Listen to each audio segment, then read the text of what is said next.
बिस्मिल्लाहिर्रहमानिर्रहीम अस्सलाम वालेकुम। मेरा नाम डॉक्टर एहसन है and this is the part 2 video on the lymphatic system. Okay, so now let's talk about the lymphatic vessels. So like the blood capillaries, lymph capillaries forms a complex network of microscopically narrow, thin-walled vessels into which substances can move readily. अब basically क्या होता है कि suppose this is the arterial, ठीक है ना, ये arterial है, आर्टीरियल के बाद आता है हमारी कैपिलरीज, ठीक है, और कैपिलरीज के बाद आता है हमारा वीनियोल। तो इन्हीं कैपिलरीज के अंदर क्या होते हैं, काफ़ी सारे लिम्फ कैपिलरीज होती हैं, ठीक है। और ये लिम्फ कैपिलरी जो है ना, ये बिल्कुल ब्लड कैपिलरी की तरह होती हैं, ओके। और लिम्फ कैपिलरी के अंदर बेसिकली क्या होता है कि जो इंटरस्टिशियल फ्लूइड होता है ना, वो इस इंटरस्टिशियल स्पेस में से होके चला जाता है टूवर्ड्स द लिम्फ कैपिलरी, ठीक है। और इस लिम्फ कैपिलरी के अंदर वो इजीली फ्लो करता रहता है हमारा lymph, okay. So the lymph capillary wall are composed of cells with opening between them that act as one-way wall, ठीक है। अब basically suppose this is the lymph vessel, ये lymph vessel है, ठीक है, lymph capillary है, और इस lymph capillary की जो wall है ना, यहाँ पे क्या है, यहाँ पे काफ़ी सारे cells हैं, ठीक है। अच्छा, अब इन दोनों सेल्स के बीच में बेसिकली क्या है, एक स्पेस है, ठीक है। तो जैसे ही ये इंटरस्टिशियल फ्लूइड जो है ना, ये इंटरस्टिशियल फ्लूइड जैसे ही यहाँ पे चला जाएगा, इस लिम्फ वेजल के अंदर चला जाएगा, तो अब क्या होगा कि ये जो लिम्फ जो है, ये फिर दोबारा यहाँ वापस नहीं जा पाएगा इंटरस्टिशियल स्पेस के अंदर। देखिए मैं फिर से बता दूं, एक बार इंटरस्टिशियल फ्लूइड इस लिम्फ वेजल के अंदर, इस लिम्फ कैपिलरी के अंदर चला गया, तो अब ये वापस नहीं जा सकता back to the lymphatic space, ठीक है। सो बेसिकली जो दो सेल्स हैं, इन दोनों के बीच में जो ओपनिंग है, वो एक्ट कर रही है एज अ वॉल, ठीक है। और वॉल को आपको बेसिकली पता होगा कि वॉल का क्या काम होता है, it prevents the back flow of the substances, okay. So these opening allow relatively larger particles along with fluid to be carried into the lymph capillaries, ठीक है। तो जो larger particles होते हैं ना, जैसे कि छोटे छोटे प्रोटीन्स हो गए, फ्लैट ग्लोब्यूल्स हो गए, वो इन्हीं इंटरस्टिशियल फ्लूइड में डिसॉल्व होके चले जाते हैं inside the lymph capillaries, okay. So material collected by the lymph capillaries flow into the larger lymph vessels through which lymph is forced as blood is through veins, ठीक है। अब छोटी छोटी lymph capillaries जो है ना, वो मिलके larger lymph vessels बनाती हैं, ठीक है। और ये चीज़ भी आपने जहन में रखनी है कि जो lymph vessels होती है ना, या lymph capillaries जो होती हैं, उनके अंदर walls भी पाए जाते हैं, ठीक है। जैसे veins के अंदर walls होते हैं ना, सिमिलरली जो lymph vessels होती है, suppose this is a lymph vessel, तो lymph vessel के अंदर भी क्या होते हैं, ऐसे काफी सारे walls होते हैं जो कि back flow of the lymph को बचाते हैं, ओके।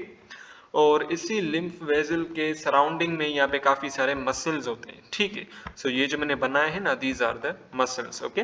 सो जैसे ही ये मसल कॉन्ट्रैक्ट करेंगे, तो इस कॉन्ट्रैक्शन की वजह से क्या होगा, जो lymph यहाँ पे मौजूद है ना नीचे, वो यूं ऊपर की तरफ चला जाएगा, ओके। सो वीन्स के अंदर भी ऐसा ही होता है, जैसे ही मसल कॉन्ट्रैक्ट करते हैं ना, तो वीन्स के अंदर जो ब्लड होता है, वो ब्लड अपवर्ड मूव करता है, okay. So the larger vessels have somewhat muscular walls, but most of the impetus for lymph flow come from the contraction of the nearby muscles, such as those used in the breathing and walking. ठीक है। So basically क्या होता है कि जो lymph vessels होती है ना, larger lymph vessels, वहाँ पे काफ़ी सारे मसल्स भी पाए जाते हैं, उनकी जो वॉल्स होती है, lymph vessel की वॉल होती है, वहाँ पे मसल्स भी पाए जाते हैं, ठीक है। लेकिन जो इम्पिटस है ना, इम्पिटस यानी कि फोर्स, ठीक है। सो इम्पिटस का क्या मतलब है, इम्पिटस का मतलब है फोर्स, ओके। सो बेसिकली जो नियर बाय मसल्स है, ये जो मैंने मसल्स बनाए हैं ना, these are the nearby muscles. So जब ये मसल्स कॉन्ट्रैक्ट करते हैं, तो इनकी कॉन्ट्रैक्शन की वजह से क्या होता है कि जो लिम्फ है ना, वो इजीली अपवर्ड की तरफ फ्लो करता है, ठीक है। सिमिलरली जब हम वॉकिंग या ब्रीदिंग करते हैं, तो इस वॉकिंग या ब्रीदिंग से क्या होता है कि ये जो नियर बाय मसल्स है ना, ये कॉन्ट्रैक्ट करते हैं, और इनकी कॉन्ट्रैक्शन की वजह से जो लिम्फ है, वो अपवर्ड फ्लो करता है, okay. So as in the blood veins the direction of flow is regulated by the one way valves, ठीक है। सो ब्लड वीन्स की तरह इन्हीं लिम्फ वेजल्स के अंदर वॉल्स पाए जाते हैं, ठीक है ना। और ये वॉल क्या करते हैं कि back flow of the lymph को बचाते हैं, okay. So the efferent lymph vessels, efferent यानी कि वो वाली लिम्फ वेजल्स जो कि लिम्फ को लेके जा रही हैं away from the lymph nodes, ठीक है। So suppose this is a lymph node, ये लिम्फ नोड है, तो लिम्फ नोड के बाद ये जो लिम्फ वेजल्स है ना, this is the efferent lymph vessel, ठीक है। और एक लिम्फ वेजल ऐसी होती है जो कि लिम्फ को लिम्फ नोड की तरफ लेके आती है, उसे हम कहते हैं अफेरेंट लिम्फ वेजल, ठीक है, जो कि लिम्फ को लिम्फ नोड की तरफ लेके आती है, और वो वाली लिम्फ वेसल जो कोई लिम्फ को लिम्फ नोड से दूर लेके चली जाती है उसे हम कहते हैं efferent lymph vessel. Okay, so the efferent lymph vessel merges before entering one of the two ducts। ठीक है, so basically क्या होता है कि जो efferent lymph vessels होती हैं ना वो आपस में merge होके लार्जर lymph vessels बनाती हैं। और ये चीज भी आपने ज़हन में रखनी है कि पूरे lymphatic system के अंदर दो सबसे लार्जर lymph vessels होती हैं। Number one is the thoracic trunk and right lymphatic trunk। okay, so these are the larger lymph vessels of the lymphatic system। Then we have the role of the lymph vessels in villi. अच्छा, अब small intestine के अंदर क्या होते हैं, काफी सारे विलाइज होते हैं। ठीक है, ये मैंने डाइजेशन वाले चैप्टर के अंदर डिटेल में पढ़ाया था। सो जो स्मॉल इंटेस्टाइन होता है ना, स्मॉल इंटेस्टाइन के अंदर क्या होते हैं, काफी सारे ऐसे विलाइज होते हैं। These are the finger like projections.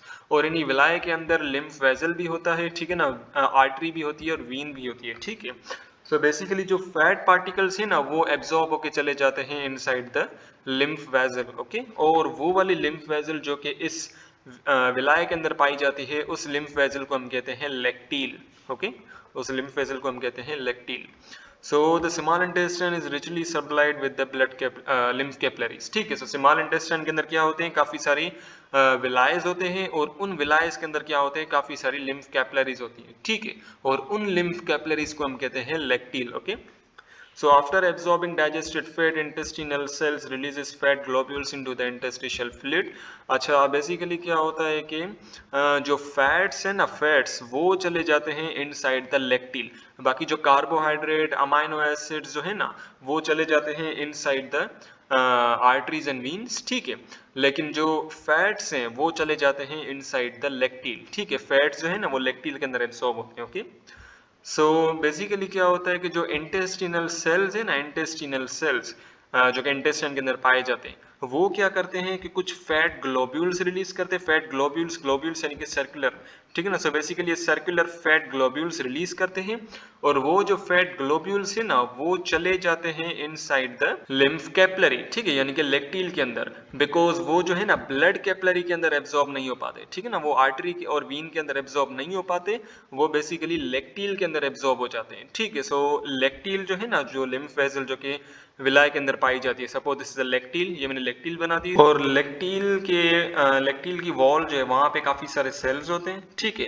और इन दोनों सेल्स के बीच में बेसिकली ये जो फैट ग्लोब्यूल्स है ना, इन दोनों सेल्स के बीच में यूं क्रॉस करके इस लेक्टिल के अंदर चला जाता है। Okay, so these fat globules में make up 1% of the lymphatic fluid. ठीक है ना, जितना भी लिम्फेटिक फ्लूइड या जो लिम्फ है उसका 1% जो है वो कौन बनाता है, these fat globules. Okay, then we have the lymphoid tissues. ठीक है ना, लिम्फोइड टिश्यूज बेसिकली हमारे टॉन्सिल्स भी होते हैं, हमारे लिम्फ नोड्स भी होते हैं, हमारे पैयर पैचेस भी होते हैं। ठीक है, सो अभी हम बात करेंगे लिम्फ नोड की। ओके, सो लिम्फ नोड क्या है, ये बेसिकली एक लिम्फोइड टिश्यू है, यानी कि काफी सारे लिम्फ सेल से मिलके लिम्फोइड सेल से मिलके बना हुआ है। Okay, so the larger lymph vessels are interrupted periodically by kidney bean shaped structure about 1 inch long called the lymph node। ठीक है, so basically जो lymph vessels होती है ना, suppose this is a lymph vessel, ये lymph vessel open होती है inside the bean shape structure, kidney shape structure जिसे हम कहते हैं लिम्फ नोड। ठीक है, सो लिम्फ नोड का किडनी शेप स्ट्रक्चर होता है, बीन शेप स्ट्रक्चर होता है। Okay, so the lymph is force through the channels within the node that are lined with the masses of the macrophages. ठीक है, अब basically इसी lymph node के अंदर क्या होते हैं, काफी सारे मैक्रोफेजेस पाए जाते हैं। मैक्रोफेजेस क्या हैं, these are the types of WBCs। ठीक है, और इन मैक्रोफेजेस का क्या काम होता है, बैक्टीरियाज को और जो सेल डेब्रिस है उसको डिस्ट्रॉय करना। Okay, so the lymphocytes are also produced in these lymph nodes। ठीक है ना, इन lymph node के अंदर lymphocytes भी प्रोड्यूस होते हैं। lymphocytes क्या हैं, these are also the types of WBCs। Okay, so both of these WBCs, कौन से both of these, macrophages and lymphocytes। ठीक है, so both of these white blood cells recognize and destroy the foreign particles such as the bacteria and viruses and are killed in the process. ठीक है, so basically macrophages and lymphocytes का क्या काम होता है कि बैक्टीरिया एंड वायरसेस को किल कर देना, वो वाले बैक्टीरिया एंड वायरसेस जो कि इस लिम्फ के अंदर पाए गए। Okay, okay, so look at this diagram, these are the afferent lymphatic vessel. Afferent मैंने आपको बताया था ऐसी लिम्फेटिक वेसल जो कि लिम्फ नोड की तरफ आ रही हैं। Okay, and these are the efferent lymphatic vessel, ऐसी लिम्फेटिक वेसल जो कि लिम्फ नोड से दूर जा रही हैं। ओके, सो बेसिकली इस लिम्फ नोड के अंदर क्या होता है, काफी सारे लिम्फोइड फॉलिकल्स होते हैं। ये जो आप हार्ट शेप देख रहे हो ना, this is the lymphoid follicle. और इस लिम्फोइड फॉलिकल के बीच में ये वाला जो आप पर्पल कलर से देख रहे हो ना, this is the germinal centre in follicle. और इसके सराउंडिंग में ये वाले जो आप सेल्स देख रहे हो, collection of these cells are called cortex. Okay, so then we have the spleen, ठीक है ना। स्प्लीन भी एक लिम्फोइड ऑर्गन है। ओके, ये चीज भी ध्यान में रखनी है, spleen is the lymphoid organ.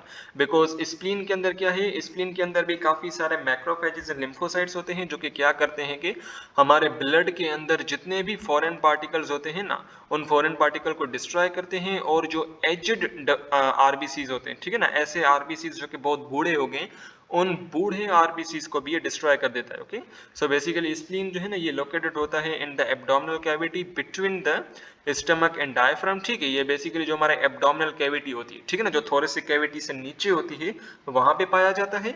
और स्टमक और डायफ्राम के बिल्कुल बीच में पाया जाता है। Okay, so suppose this is the diaphragm, ये डायफ्राम है।